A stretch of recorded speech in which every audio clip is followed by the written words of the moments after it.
Hey guys, tonight we slip quietly into a world where your alarm clock isn't a phone vibrating on a nightstand, but a bell echoing through damp air before sunrise. You open your eyes not because you feel rested, but because the sound tells you it's time. Somewhere beyond your thin walls, metal hums against metal, and the town exhales itself awake.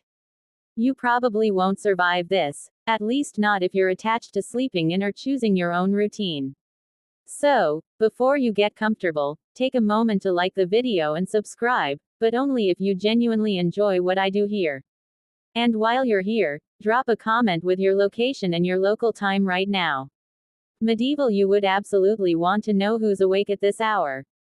Now, dim the lights, maybe turn on a fan for that soft background hum, and let's ease into tonight's journey together.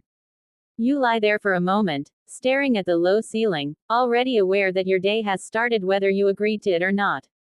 In your world, time doesn't belong to you. It belongs to bells. Bells decide when you wake, when you work, when you pray, when you eat, and when you stop pretending to be productive and go home. You don't ask what time it is, you listen. The sound rolls over the rooftops like fog, telling you exactly who you are supposed to be right now. You push yourself up, joints stiff from yesterday's labor, because yesterday and today are nearly identical twins. Morning bells ring for matins, calling you into motion. Even if you don't attend church every time, and many people don't, you still obey the signal. Ignoring bells isn't rebellious, it's suspicious. It tells your neighbors you're lazy, sick, or up to something quietly sinful, and none of those labels serve you well. Outside, the street already stirs. Doors creak open. Feet shuffle. You join the slow flow of bodies moving in roughly the same direction, all synced by sound rather than schedules. This is one of those mainstream historical facts scholars agree on. Mechanical clocks are rare and unreliable, so bells act as the shared nervous system of medieval towns. Time is communal, not personal. You live inside it the way a fish lives inside water. As you walk, you notice how nobody rushes, yet nobody lingers. Bells don't encourage speed, they encourage obedience. You don't think in minutes or hours. You think in, before the next bell, and, after the last one. The day stretches ahead of you in soft segments, like a loaf already sliced. There's something oddly comforting about it. You never wonder if you're late, because lateness barely exists. If you're present when the bell rings, you're on time. If you're not, you'd better have a reason everyone recognizes as legitimate. Illness counts. Childbirth counts. Wandering off to find yourself absolutely does not. By mid-morning, another bell marks the shift into work proper. If you're a laborer, your hands already ache. If you're an apprentice, your master's voice replaces the bell, sharper and closer. If you're a woman managing a household, the rhythm is different but just as strict. Bread to bake, water to fetch, animals to check, all timed around those distant sounds. The rules aren't written down for you, but you know them as deeply as muscle memory. Here's a quirky detail people often forget. Some towns fine citizens for ringing bells at the wrong time. Bells are power. Ringing one without permission is like hijacking the town's collective brain. You don't want that kind of attention. Attention rarely ends well. As the sun climbs, you feel hunger, but you wait. Meals are regulated not just by custom, but by expectation. Eating too early looks indulgent. Eating too late looks disorganized. So you hover in that space between need and permission, letting the bell decide when your body's signals are officially valid. Scholars still argue whether medieval people experienced time as slower or simply more cyclical, but from where you stand, it feels dense. Each moment carries weight because it's shared. When the bell rings, thousands of tiny lives tilt in the same direction at once. You are never alone with your schedule, and that's both reassuring and exhausting. By afternoon, the sound changes. It's softer now, stretched by distance and heat. You wipe sweat from your forehead and keep going, because stopping early invites questions. Questions invite judgments. Judgments stick longer than dirt under your nails. There's no concept of me time. Rest exists, but only where it's socially visible and approved. You sit when others sit. You pause when others pause. Even fatigue follows rules here. Being too tired too early suggests weakness. Being energetic too late suggests trouble. As evening approaches, the bell calls again, and the town exhales together. Work loosens its grip. You drift home with the same people you woke beside in the street hours ago. This sameness could drive you mad, or soothe you into acceptance. Tonight, it does both. The final bell settles over rooftops like a blanket. It doesn't just tell you it's night, it tells you to disappear indoors. Streets empty. Shutters close. Darkness belongs to authority now, not wanderers. You feel the quiet deepen, thick and deliberate. You lie down again, body heavy, mind oddly light. Tomorrow will sound exactly like today. Another bell, another cycle, another day you don't have to plan, only obey. And as sleep creeps in, you realize something unsettling and calming at once. You are held in place by sound, shaped by it, rocked by it. The bell is your clock, your boundary, your lullaby. You don't wake up wondering who you're going to be today, because that decision was made long before you learned how to walk. You open your eyes already assigned. Your hands, your posture, even the way you speak are shaped by the social slot you slid into at birth, and everyone around you knows exactly where that slot is. There's no awkward guessing, no polite uncertainty. Your place is obvious, and pretending otherwise is considered embarrassing at best and dangerous at worst. You learn this early, not through lectures, but through tone. Adults talk to you differently depending on what you are. If you're born to a peasant family, instructions come sharp and practical. If you're born into a household with land or titles, words soften, stretch, and sometimes even invite your opinion. You don't question this. Questioning implies choice, and choice isn't part of the starter kit. This is one of those solid, mainstream historical facts. Medieval society is structured around estates, those who pray, those who fight, and those who work. It sounds neat in theory, like a tidy diagram in a book, but living inside it feels less organized and more like gravity. You don't see it, but you feel it constantly pulling you back into position whenever you drift. You notice it in the way people look at you. Eyes slide past you or linger too long, depending on whether you're considered important or useful. You notice it in where you're allowed to stand. Near the front, near the back, or not inside the building at all. Space itself has opinions about you. Even your name carries weight. Certain names quietly signal status, lineage, or aspiration. Others mark you as someone who exists to fill gaps, not make decisions. You answer to it either way, because correcting someone higher than you isn't confidence, it's insolence. Here's a quirky detail. In some towns, children are informally trained for their future roles through games. Boys destined for trades mimic tools with sticks. Girls practice household tasks with frightening seriousness. Play isn't freedom, it's rehearsal. Everyone's watching, even when it looks like they're not. As you grow, your body becomes proof of your class. If you work, your hands thicken, your back curves, your skin darkens from sun and labor. If you don't, your softness becomes its own kind of armor. People read you instantly, the way you might read a signpost, and they treat you accordingly before you've said a word. Scholars still argue whether social mobility was truly impossible or simply rare enough to feel mythical, but from your perspective, movement feels more like a story people whisper than a path anyone actually walks. Yes, someone's cousin once apprenticed up. Yes, someone married well. But these stories circulate precisely because they're unusual. They're comforting fables, not expectations. You learn the rules through correction. Speak too boldly, and someone reminds you where you stand. Dress a little nicer than expected, and whispers follow. Aim too high, and you're labeled proud, which is one of the most dangerous adjectives available. Pride suggests rebellion, and rebellion suggests punishment. What's strange is how normal it all feels. You don't feel oppressed in the way modern stories might frame it. You feel oriented. The world makes sense because everything has a slot, including you. Anxiety comes not from being confined, but from the fear of slipping out of place and being noticed. You see this clearly at church. Seating arrangements mirror hierarchy with brutal honesty. The closer to the altar, the closer to power. You don't choose your bench. You inherit it. You kneel where generations before you knelt, pressed into wood polished by obedience. Work reinforces it daily. Tasks are divided not by talent, but by tradition. You might be good at something else, better, even, but goodness doesn't override expectation.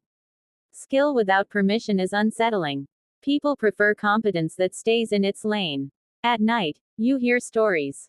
Some are warnings, others aspirations disguised as cautionary tales. A peasant who forgets his place and pays for it. A noble who behaves beneath his rank and loses respect. The lesson is always the same. Harmony depends on everyone remembering who they are. And yet, occasionally, you feel a flicker. A moment where you imagine something slightly different. Not freedom exactly, just variation.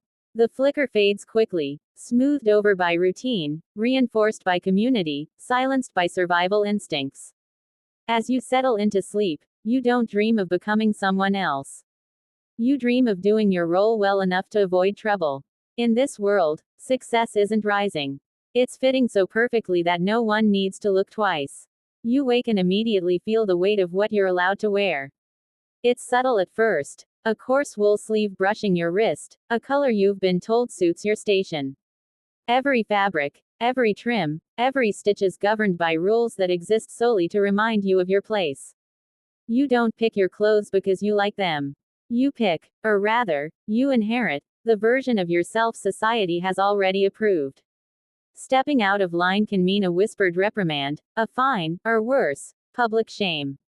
And yes, scholars still argue whether sumptuary laws were more about morality or about protecting local economies, but from your perspective, the law is always very present on your body. The morning light spills into your room, catching on the embroidery that's allowed for someone of your station. Peasants wear undyed, coarse cloth, layered thick for warmth and survival. Nobles parade in rich hues, deep blues, purples, and gold trims, but even their choices are limited by what the king or town council allows. If you're wealthy, you're conspicuous. If you're poor, you're anonymous. The point is clarity. Everyone must know exactly where they belong, and your clothes are your first messenger. You notice details that would escape modern eyes. The stitching is functional but precise. Buttons and ties are neither too many nor too few. Too flashy, and people whisper about greed. Too plain, and people whisper about humility, or worse, frugality that might signal financial trouble.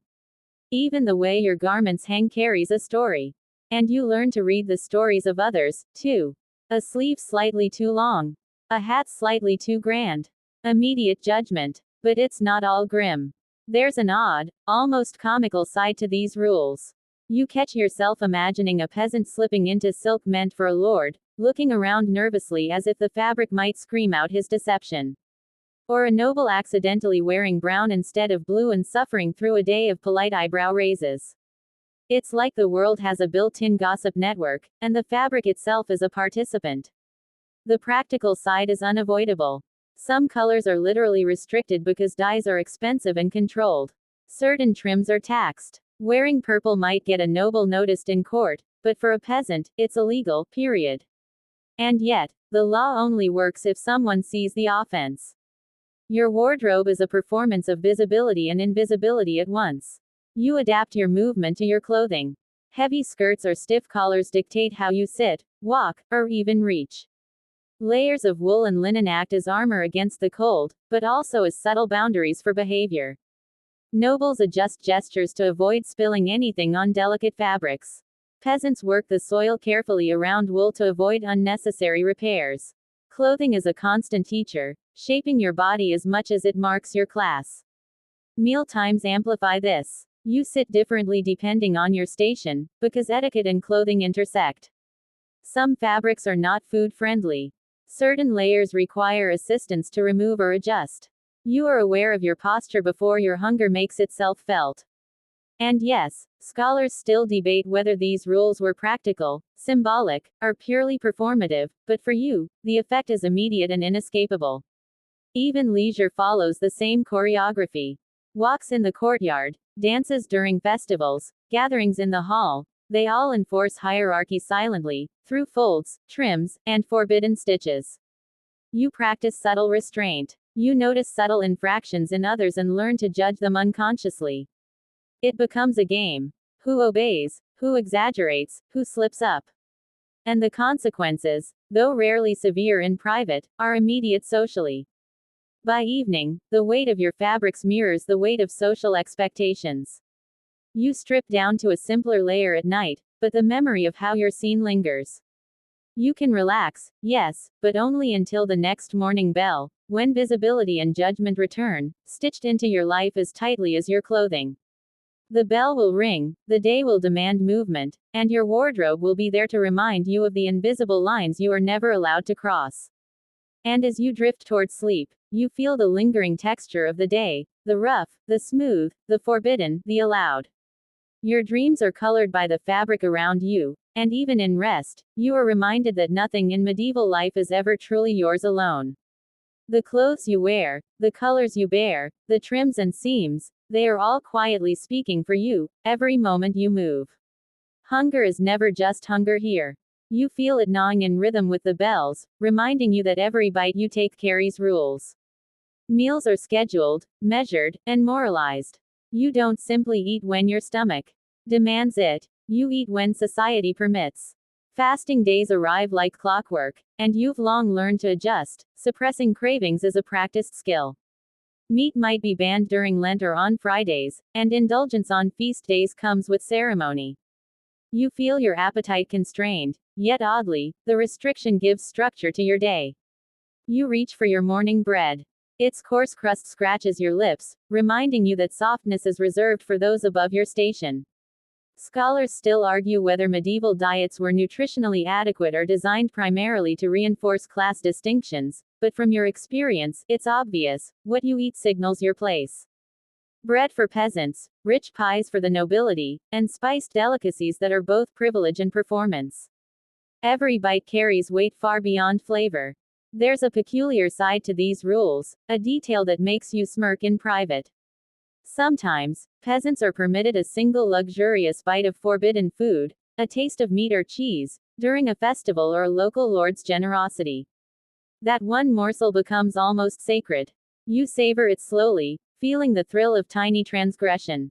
And yet, the joy is fleeting because you know tomorrow, the same bite would be shameful, maybe even punishable.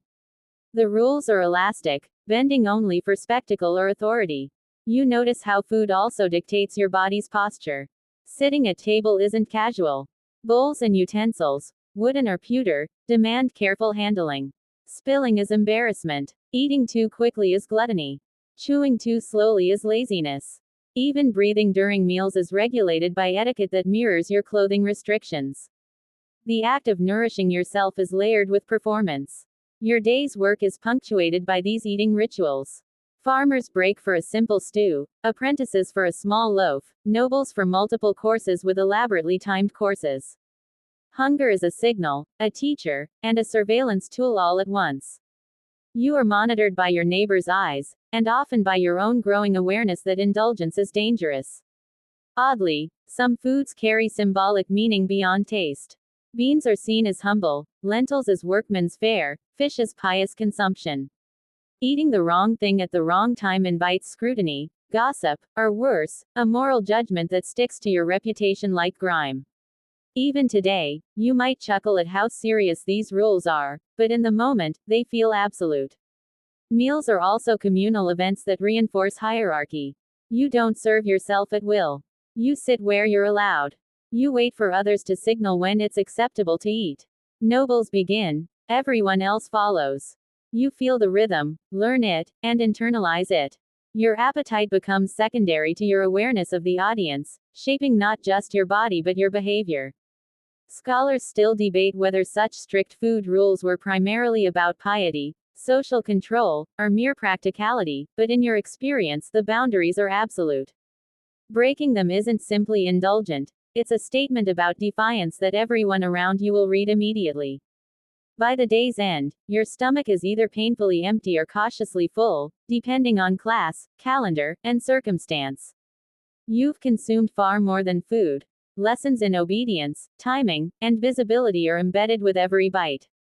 And when the evening bell signals the final meal, you eat with awareness, ritual, and a tinge of relief, knowing tomorrow will demand the same careful choreography. And as sleep approaches, your last thoughts linger on taste, texture, and restraint. Hunger and fullness have become part of the rhythm of life, another set of bells that dictate your body, your attention, and your place in the world. Even dreams are flavored by these restrictions, lingering like spice or the faint aftertaste of bread you aren't supposed to enjoy. You step inside your home and immediately notice how thin the walls feel. Privacy is more rumor than reality. Sounds travel. Children arguing, chickens squawking, neighbors' voices, everything filters through cracks and gaps. You don't close doors for solitude, you close them because it's polite. Real isolation is nearly impossible. You learn to live in the hum of other lives, your own habits constantly observed and occasionally judged. Your sleeping area might be a single shared room, often with multiple generations. You lie beside siblings, parents, and sometimes even livestock. There's warmth, yes, but also an intimacy that feels invasive by modern standards. Every cough, every sigh, every whispered complaint is immediately noticed. Silence is rare. Stillness is a luxury you never fully claim. And while scholars still argue whether medieval households were cramped by necessity or by social custom, from your perspective, space is just another rule you navigate daily. Furniture is minimal, functional, and carefully positioned to reinforce social order. High-status chairs for elders, benches for children, a single table for communal tasks. You do not lounge. You do not sprawl. You sit where assigned, work where assigned, sleep where assigned. Even the hearth, the center of warmth, has its own hierarchy. You draw close to cook, to eat, to warm yourself, but never overstep invisible boundaries. You notice the sounds and smells that define these boundaries. Smoke from the hearth lingers, mixing with the smell of damp straw and worn fabrics. Squeaky floorboards announce movement before it arrives. Every action is audible. You quickly become skilled at interpreting the signals. Footsteps mean someone is coming to check on you, a door creak signals a neighbor peeking in, and the clatter of dishes signals communal activity. Even mundane sounds carry social meaning. There's a quirky detail. In some villages, a single curtain or hanging fabric functions as a symbolic wall. Behind it, you can change clothes, nurse a baby, or hide minor transgressions, but it's understood that the curtain doesn't grant true privacy. You feel protected but also performative, always aware that someone could peek if they choose. Your home is as much theater as sanctuary. You move from task to task, navigating shared spaces without causing offense. Cooking, cleaning, mending, storing, each chore is timed, negotiated, and subtly policed. Younger children mimic adults, learning boundaries before they fully understand them. Everyone has a role, and deviation is immediately noted. Even laughter is measured. Too loud or too long, and it becomes improper, a signal that decorum is failing. By late afternoon, the household feels alive with overlapping rhythms. Some work silently, some with chatter. The clinking of pots, the brushing of brooms, the occasional bark of a dog, it all layers into the constant hum of life lived together. You start to sense a kind of communal heartbeat, the shared pulse of people constrained yet functional. The thin walls amplify it, reminding you that solitude is temporary and fleeting. Scholars still debate whether these living conditions were oppressive or nurturing, but you feel both. The closeness breeds connection, teaching cooperation, negotiation, and empathy. Yet it also enforces vigilance, subtly shaping behavior, posture, and speech. You learn to move carefully, speak softly, and respect every inch of shared space. Even at night, your room offers only partial retreat. You may lie down to sleep, but every creak, cough, or rustle reminds you that life continues around you. The boundaries are thin, but they are constant. Your home teaches you that safety and exposure coexist, that comfort is measured and provisional, and that living together in tight quarters is as much a social lesson as a necessity. And as you finally close your eyes, the sounds and smells linger, embedding themselves in your dreams. The hum of communal life becomes a lullaby, a rhythm that is simultaneously soothing and inescapable, shaping your sense of self as much as the walls around you. Work is never just work. From the moment you leave the thin walls of your home, your day is a series of obligations, structured by both guild rules and social expectation. You don't wander aimlessly. Every step, every motion, every effort is guided by someone else's blueprint. Even idleness is dangerous. Being caught idle draws suspicion, gossip, or outright reprimand. In your world, effort is not optional, but choice is nearly invisible. If you are apprenticed, your master's gaze is constant. You scrub, hammer, shape, and measure, all under the watchful eye of someone whose authority is absolute. You repeat tasks not because you desire perfection, but because repetition is how society teaches obedience. Mistakes aren't just errors, they are infractions against a system designed to maintain order. Even minor deviations attract sharp remarks, subtle corrections, or social shaming. You are learning both skill and the rules of your social cage simultaneously. There's a mainstream historical fact that guides your day. Medieval labor was highly regulated. Guilds controlled what you could make, how you could sell it, and even the hours you could spend doing it. You cannot simply invent or improvise without consequences. Each trade has its own code, a formalized rhythm that ensures the work maintains social and economic stability. Oddly, some of these rules can feel almost theatrical. Certain apprentices were required to wear badges or ribbons denoting their level of skill or status in the guild. You might look ridiculous, but everyone knows immediately where you belong.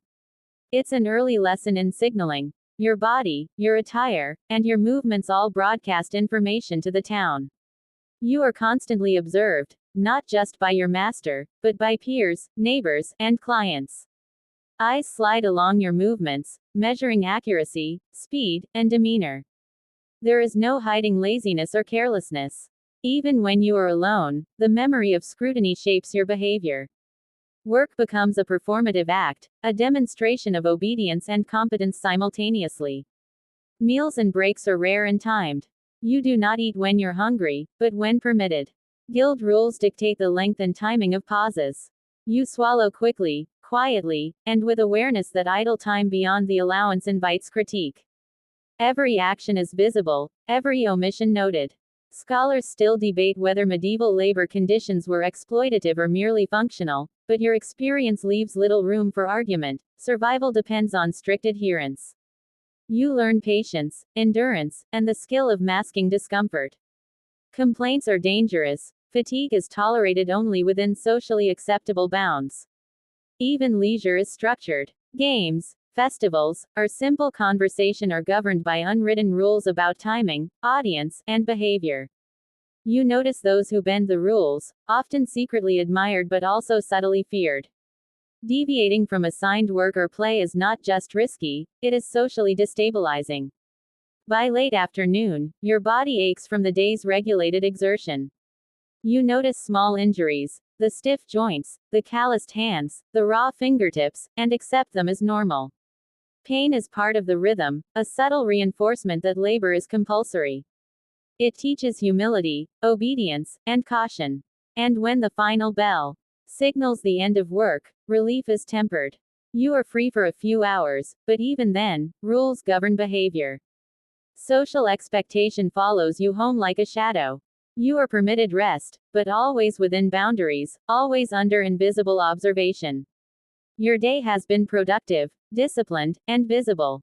You have moved exactly as expected, shaped by labor, observation, and regulation.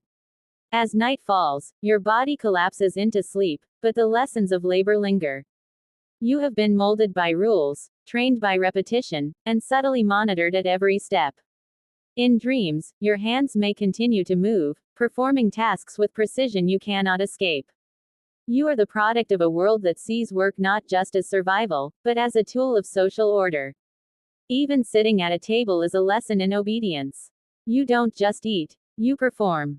Your posture, the angle of your hands, the speed of your chewing, even the tone of your voice when speaking are all regulated by unwritten rules. You notice the subtle hierarchy. The eldest or highest ranking person sits at the head, and proximity to them signals status. You instinctively take your place without question, adjusting body and gaze to match expectations. A slip, spilling broth, speaking too loudly, or reaching across the wrong person, can earn whispers that linger long after the meal ends. Food is ritualized. Everyone follows the same rhythm. Wash hands, fold napkins, or cloths, serve or receive according to rank. You are hyper-aware of each motion. Even when you're hungry, you chew carefully, swallow discreetly, and wait for permission to speak. Meals are education in civility, training your body to obey social norms as rigorously as your mind. Scholars still debate whether medieval etiquette served primarily to maintain social order or to instill moral virtue, but in your experience, the two are inseparable. Quirky details punctuate the strictness. You notice, for instance, that sometimes small children are given pieces of bread shaped like animals or tools, ostensibly for amusement, but also to teach proper handling and table conduct. You can almost hear the adults thinking, if they can manage a pig-shaped loaf without flinging it across the room, they can handle dinner politely. Humor exists, yes, but always within the framework of instruction and hierarchy. You become attuned to nonverbal cues. A nod signals that you may eat. A frown reminds you to pause. The clink of utensils is as meaningful as speech. Silence carries weight. You adjust automatically, your body learning the choreography long before your mind fully grasps it. Every table is a miniature stage where you must act precisely, or face subtle rebuke. Even simple gestures are loaded with significance. Passing salt incorrectly might mark you as inexperienced or careless. Leaning back too far in your seat can suggest arrogance. Laughing too freely risks being labeled immodest. Every motion carries a meaning understood by those around you, and you carry the awareness like an invisible strap around your spine. Meals vary depending on social rank, season, and occasion. Nobles enjoy multiple courses, complete with delicate utensils and carefully measured portions. Peasants eat from shared bowls, often with hands rather than spoons. Even in this disparity, lessons are consistent. Every meal reinforces the boundaries between you, the food, and the world. You internalize the hierarchy, understanding that behavior, just like clothing or labor, is a marker of identity. By late evening, you've absorbed more than calories. You've absorbed manners, hierarchy, vigilance, and subtle cues about who has authority and who must obey. You are reminded repeatedly that the table is not merely for nourishment, but for instruction, observation, and social calibration. And as you lie down that night, full or not, the memory of meals lingers in your body. You can feel the etiquette woven into your muscles and posture, a subtle echo that will shape your gestures tomorrow. The quiet hum of the household reminds you that performance never truly ends. Even in sleep, you carry the lessons of etiquette like an invisible chain, soft, familiar, and impossible to ignore. You quickly learn that eyes are everywhere. Not just the church's, not just your master's, but everyone's. Neighbors, relatives, even strangers passing through town observe, judge, and remember. You move through streets aware that every gesture might be noted, every deviation catalogued. You adjust automatically, a subtle twitch of caution in every step. In a world without modern surveillance, social eyes are the invisible law. The town itself functions as a nervous system of observation. You notice who lingers at windows, who leans over fences, and who whispers as you pass. Gossip is a tool of regulation, sharper than any blade.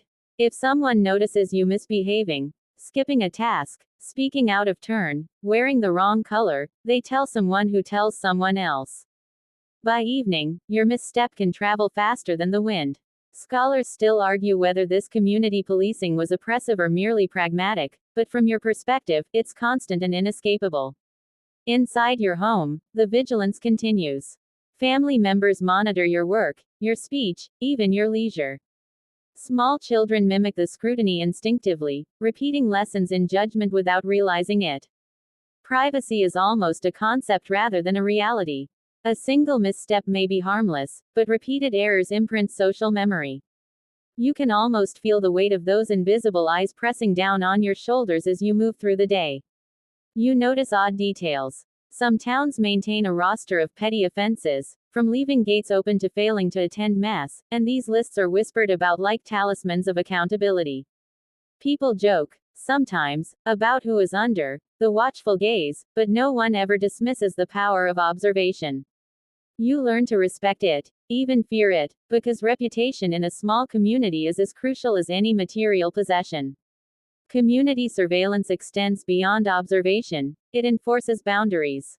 Walking into the wrong part of town, speaking too familiarly with someone above your station, or even laughing too loudly can mark you as audacious, or worse. Social eyes are the first judges, the final jury, and sometimes the executioner of reputations. You live under the quiet, ever-present pressure of their gaze. Even at work or during festivals, you sense the invisible network of watchfulness. Actions must align with roles. Idle hands are suspicious. Boldness is dangerous. Humor must be carefully calibrated. The world is both alive and constraining, moving in tandem with collective judgment. Quirky examples emerge. Some towns had appointed watchers, whose job was literally to observe, take note of infractions, and report. Children might mimic them in playful games, practicing vigilance before they understand the gravity. It's almost funny to imagine at first, but you quickly see how seriously everyone takes it. Observation is not entertainment, it is survival. By evening, the weight of so many eyes pressing from every angle makes the walls of your home feel like a shield.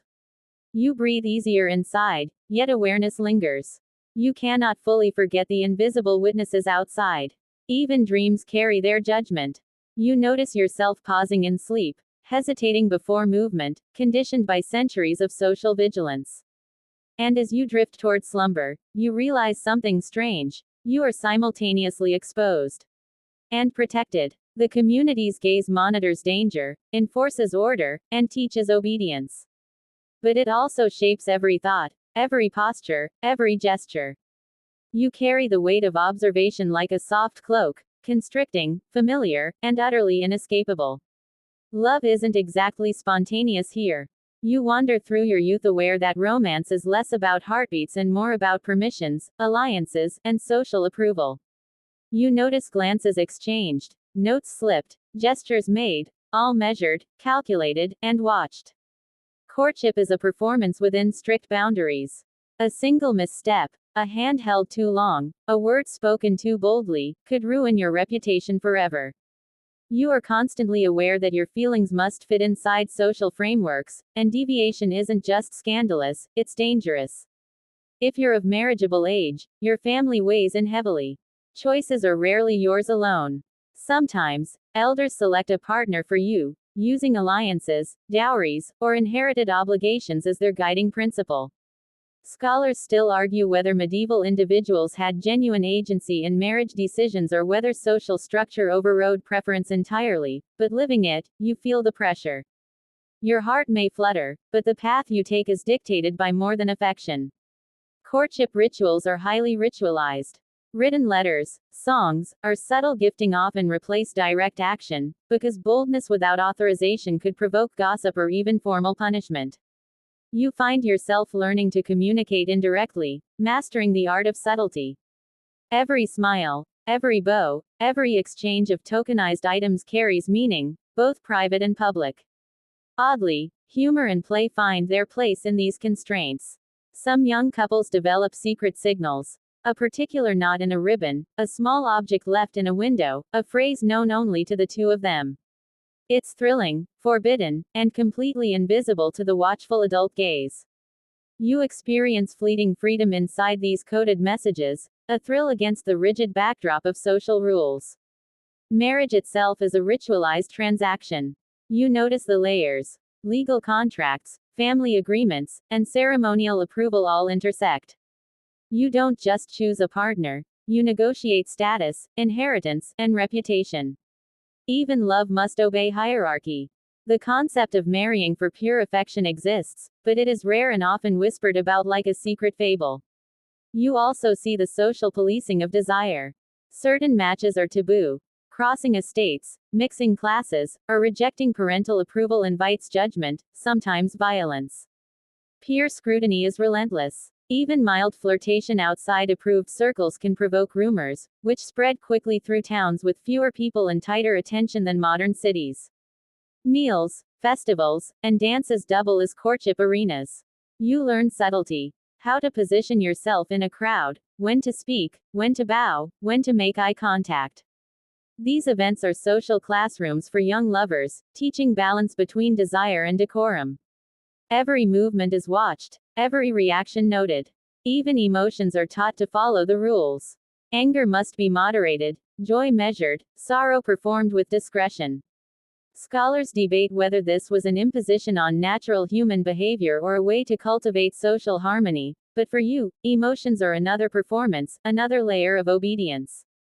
By night, thoughts of love linger but are never fully free. You imagine what might be, while knowing boundaries will always return to enforce themselves.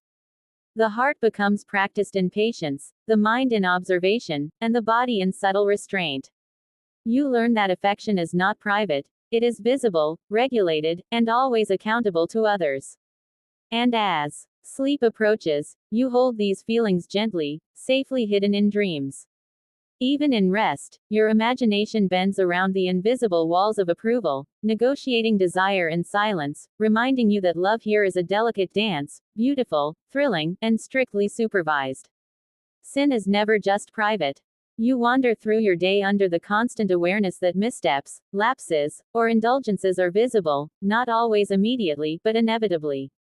Even minor infractions, lying, swearing, or skipping prayer, are cataloged by community memory and sometimes made public.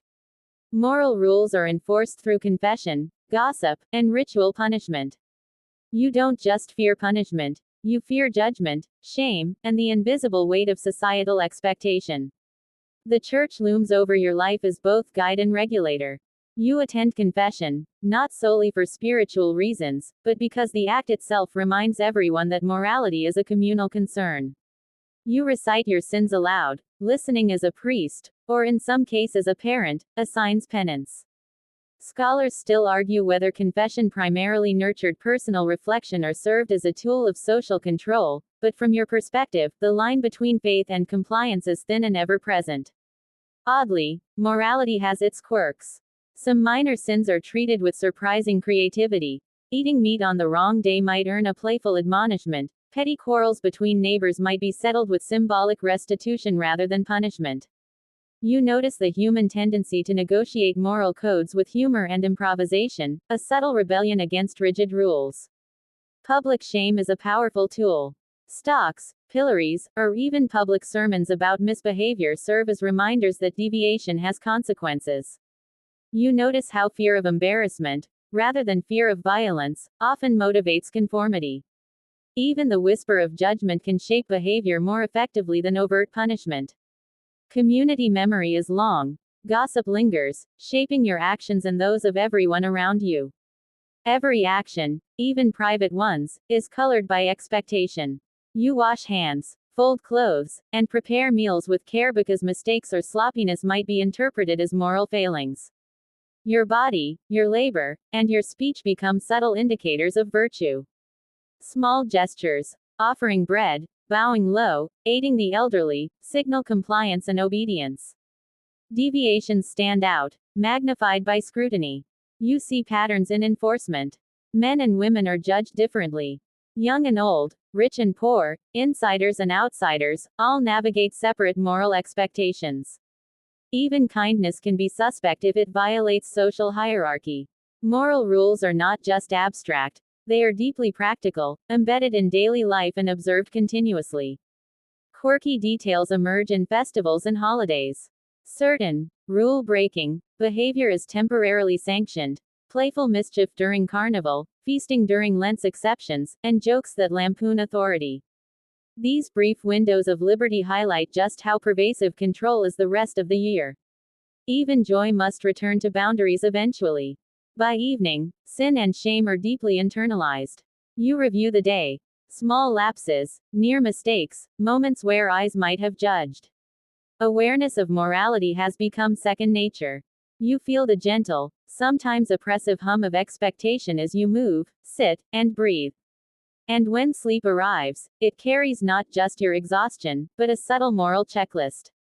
You dream of small victories and minor lapses alike, navigating a world where every action matters. The lessons of right and wrong, community scrutiny, and personal restraint become the backdrop of your unconscious mind, a soft, persistent echo of a life lived under constant moral observation. Noise is never neutral. You wander through crowded streets, open marketplaces, and bustling workshops aware that every sound carries meaning. Footsteps, laughter, shouted orders, or the creak of a door all convey information about who is present, who is busy, and who is failing in some duty. Even a cough can attract attention, marking your body as either obedient or careless. Sound functions as an unspoken social language, and you learn to interpret it instinctively. You notice the rhythm of daily life. Bells toll for work, prayer, and meals. The church bell dominates your auditory landscape, marking time in a way that is both literal and moral. You feel your actions sync to its cadence, whether walking, laboring, or speaking.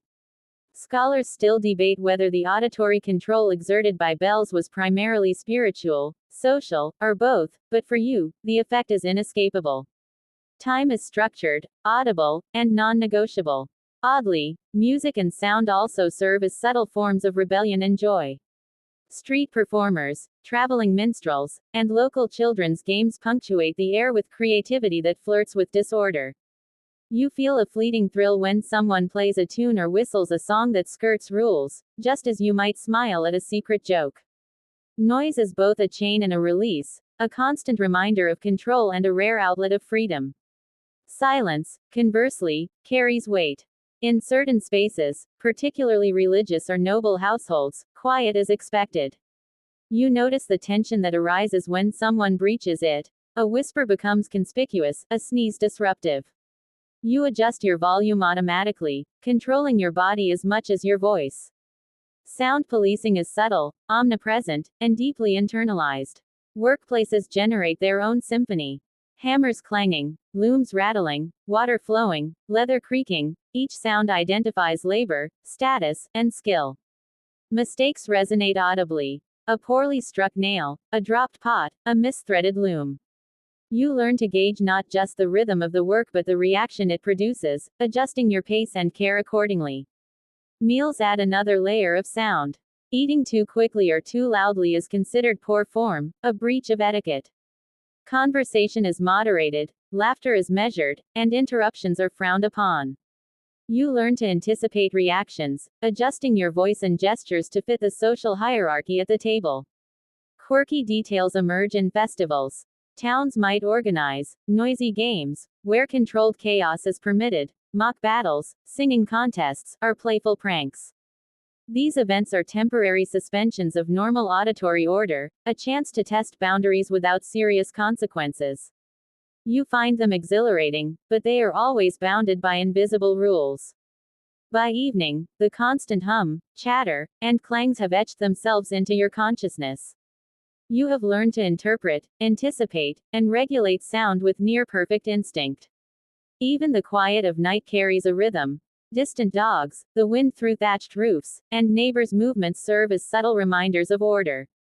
As sleep envelops you, your ears still register echoes of the day.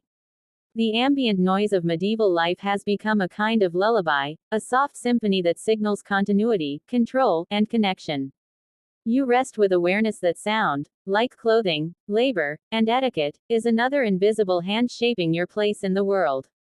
You wander through markets with wide eyes, immediately noticing the invisible rules that govern every transaction. Buying, selling, haggling, all are performances layered with expectation. You don't simply exchange goods. You signal your social awareness, your honesty, and your station with every word and gesture. Even the way you count coins, lift a basket, or measure grain carries meaning. Scholars still argue whether medieval market regulations were primarily economic or social, but to you, the rules feel woven into the air itself. Prices are not arbitrary. Certain items are restricted by class or guild oversight. Spices, sugar, or imported fabrics are luxurious and often out of reach for commoners. Peasants can buy only what is permitted for their station. Nobles may flaunt wealth, but even they must follow regulations or face censure. Transactions are both practical and performative, and you quickly learn that failure to follow protocol is noticed, remembered, and occasionally punished. You notice quirky customs. Vendors might test buyers with riddles, small puzzles, or subtle tests of attention. A misstep, a miscounted coin or incorrect response, signals incompetence or disrespect. Markets are theaters of social literacy. You learn to read faces, gestures, and tones as carefully as you read prices. Bartering is an intricate dance. You offer goods, the other party evaluates them, and the exchange is as much about negotiation as it is about social signaling. Saying too little might make you seem unknowledgeable, saying too much might appear boastful or greedy. You adjust your language, posture, and tone instinctively, aware that every transaction reflects not just your economic acumen, but your social competence. Market life also carries sensory lessons. The smell of fresh bread, livestock, herbs, and smoke fills your senses, layering experience with social meaning. You learn to interpret these cues. Which stall is popular, which trader is reputable, which items are in demand. Every sense is engaged in maintaining your understanding of the invisible hierarchies that govern transactions. Oddly, some rituals are almost ceremonial. Certain towns require a symbolic handshake, a bow, or even a brief recitation of respect before completing trade. These gestures remind you constantly that commerce is never purely practical, it's intertwined with respect, hierarchy, and community memory. Even children are trained early. You see them mimicking adult negotiations, counting coins, and measuring goods in play. What seems like a game is actually subtle education, teaching the social and economic rules simultaneously, conditioning obedience and skill before formal work begins. By evening, the hum of market activity leaves you both exhausted and alert. You have participated in a constant ballet of observation, negotiation, and signaling, all while attending to basic needs. Commerce here is an exercise in social literacy as much as survival. And when you finally retreat home, the lessons of the day linger.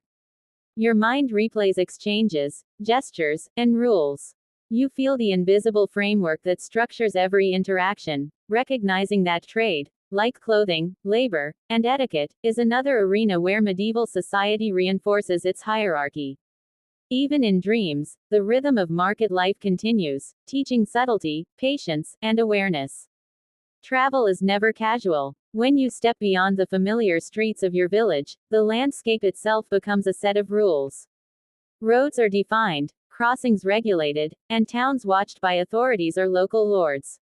You don't wander freely. Every movement is governed by custom, safety, and social expectation. Scholars still argue whether medieval travel restrictions were primarily for security or social control, but as you walk, you feel the invisible chains tightening around your steps. Paths are marked by social meaning as much as geography. Certain bridges, gates, or inns cater only to specific classes. Nobles ride in comfort, peasants walk or endure crude transport, and anyone traveling outside their prescribed route risks suspicion. The world beyond home feels stratified in the same meticulous way as clothing, labor, and etiquette. You internalize the rules quickly: who may pass, who may stop, and how to conduct yourself along the way. There's a quirky aspect. Travelers often carry tokens, small amulets, letters of safe passage, or even tiny gifts, to signal legitimacy. You notice the humor in this, imagining someone trying to bluff authority with a hastily drawn seal or an upside-down token. Yet in reality, these objects are essential. Without them, suspicion is immediate. The medieval world is both literal and symbolic, and travel requires mastery of both. Journeys are slow, physical, and structured. You measure distance not in miles but in stages: a day's walk, a night at an inn, a river crossing. Each stage carries tasks: washing, feeding animals, negotiating tolls, and adhering to local expectations. You feel the rhythm of movement shaping your body, mind, and awareness. Even fatigue is instructive, reminding you of vulnerability and social dependence. You notice the odd improvisations people make. A peasant might hide in a cart to bypass forbidden roads, a merchant might exaggerate credentials, or a knight might flaunt insignia to assert dominance. These small rebellions are risky, and you watch carefully, learning which actions elicit punishment and which slip through unnoticed. Travel is both education and performance, testing every social and practical skill you have acquired. You also become attuned to observation during travel. Locals watch you closely: where you sleep, what you carry, and how you address others. Any misstep, Questioning authority, entering a restricted area, or failing to follow etiquette can have consequences.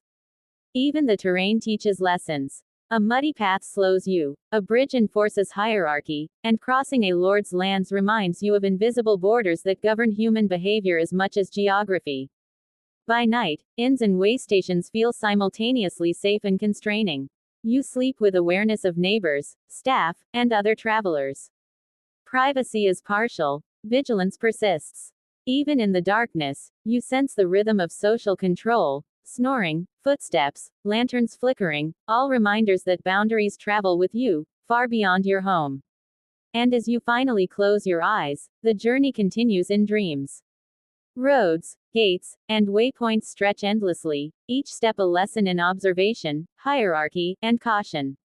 You realize that mobility in medieval life is never just physical, it's social, moral, and performative, reinforcing the same invisible structures that have shaped every other part of your existence.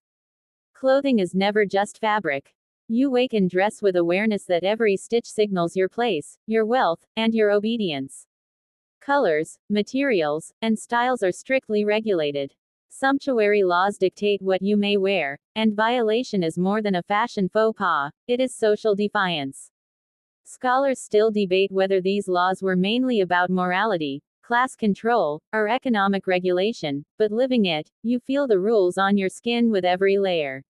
You notice the subtle hierarchy encoded in your garments. Wool for peasants, silk for merchants, furs for the nobility.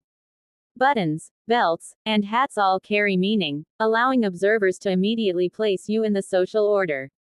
Even a patch in the wrong color can mark you as audacious or impoverished. Dressing is both necessity and ritual.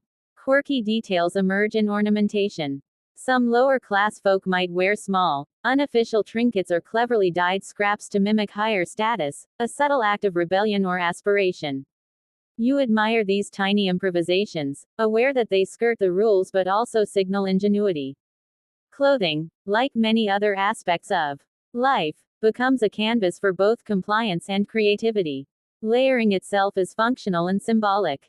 Undergarments absorb labor's grime, outer layers display modesty or status. You learn the choreography, how to tie laces, fold hems, adjust sleeves, and wear cloaks without transgressing invisible rules. Even movement is affected. Sitting, walking, and reaching must respect the weight and restrictions of your attire. Fabric constrains as much as it protects. Social interaction is inseparable from clothing. You notice how people react. A noble may nod approvingly at a correctly worn badge, a merchant may sneer at worn boots.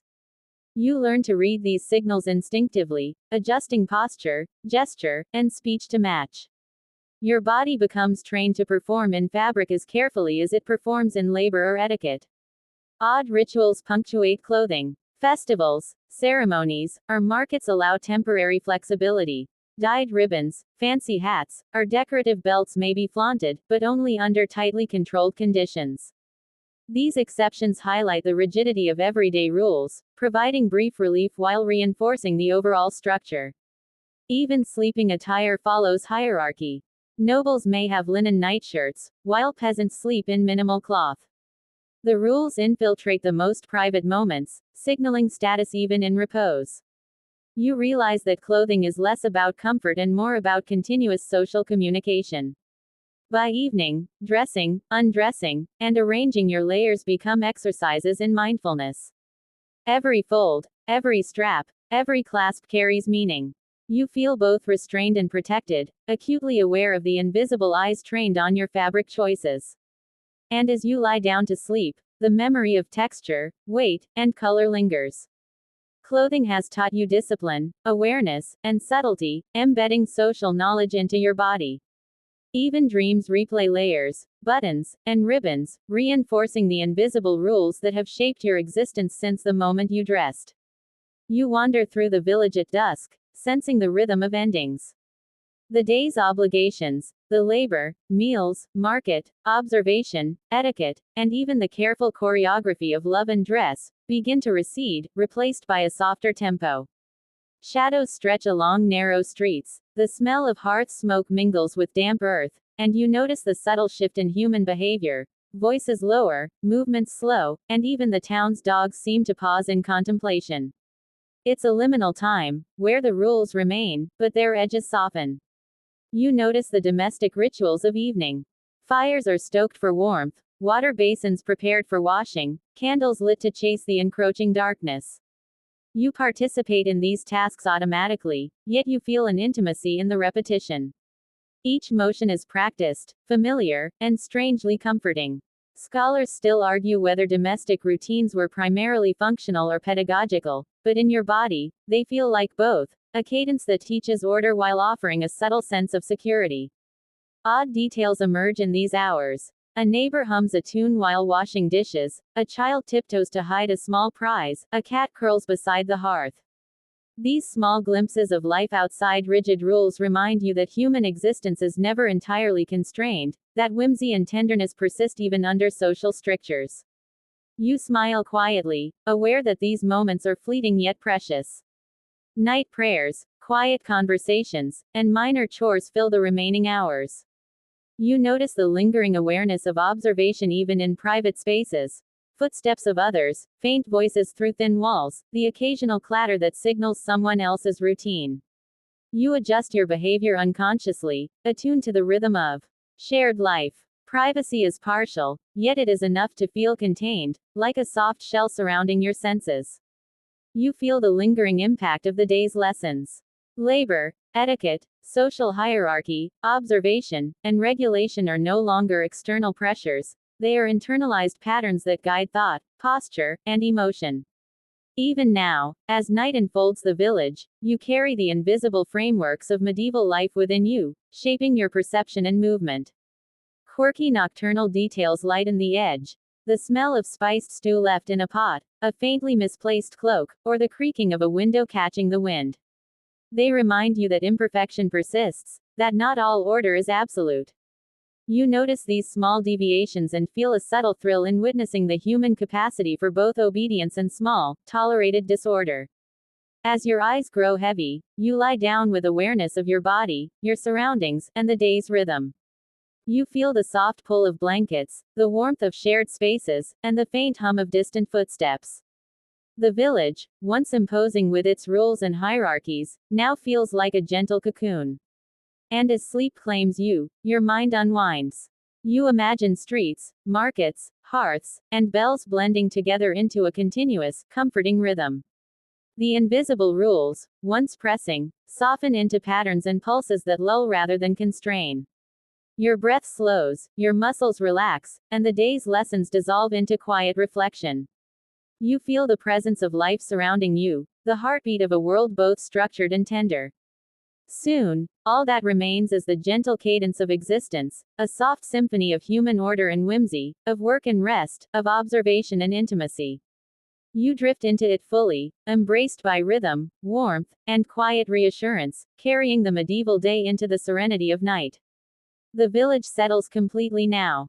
You hear only the faintest echoes. The creak of a door left slightly ajar, the soft rustle of straw in the barns, and the distant sigh of wind through the thatched roofs.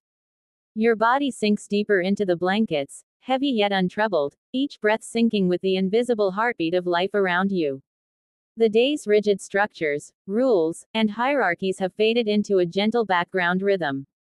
You imagine the night sky stretching above, stars blinking slowly in a dark, velvet expanse. The cool air brushes your cheeks, carrying scents of smoke, earth, and lingering meals. It's soothing, familiar, and safe.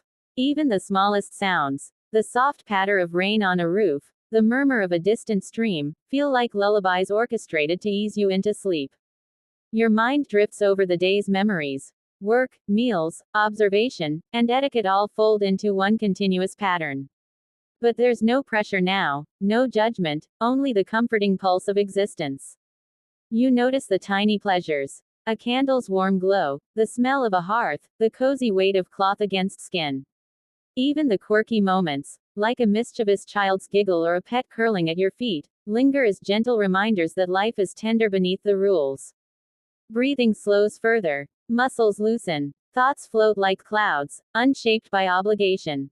The village, with all its sounds, smells, and rhythms, becomes a cocoon, soft and protective. You feel a sense of completion, a gentle closure of the day's lessons and patterns, like the soft folding of a page in a well-loved book. And now, with one last deep exhale, you surrender to sleep. The world hums quietly, the day's pulse fading into dream. You are safe, you are warm, and the gentle rhythm of life carries you into the softest night imaginable. Whispered comfort fills the darkness. Sweet dreams.